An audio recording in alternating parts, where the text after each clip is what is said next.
So guys, this particular beans and plantain video went viral and I decided to try it. So before you try this particular recipe, watch this video.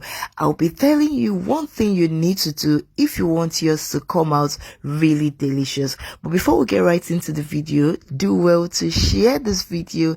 Let it get to more people, guys. So let's get right into the making. I'll be making use of one very large plantain, ripe one.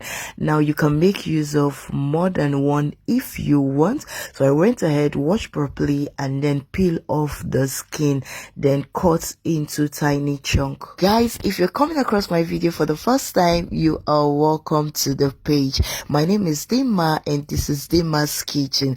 Do well to follow this page for more mouth-watering recipes. I'll also be making use of some fresh pepper and also shombo, which is optional, and my sliced onions. I transferred the plantain into my blender, added a little bit of water and blended it till it was very smooth. After blending the plantain, I went ahead to blend my pepper as well. Now in a deep pan, the pot you'll be cooking your beans with, add in some palm oil, go in with the onions, fry for about 30 seconds, then add in your pepper mix. Next I added some seasoning powder and salt to taste. I also went in with some grounded crayfish. Now I divided this into two. I'll be adding the remaining one later. Before frying your pepper, make sure your beans is already cooked, like very soft. So what I'll be doing next is transfer the beans into the pepper mix. I made sure the beans was already properly cooked because after adding the beans, the next thing is to add the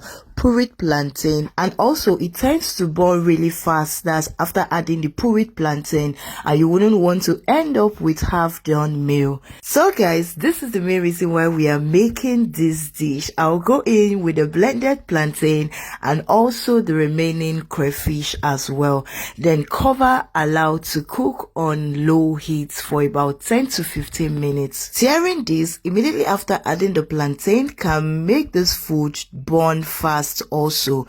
Now the secret to this meal, especially if you love your beans and plantain sweet, that's if you have sweet tooth, is to use overripe plantain.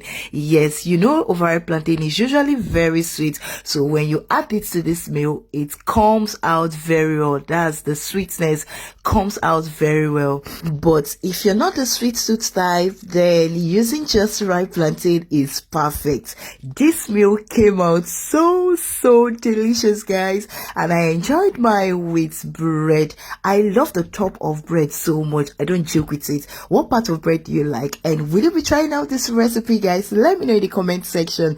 Thank you all for watching and see you all in my next video. Bye bye.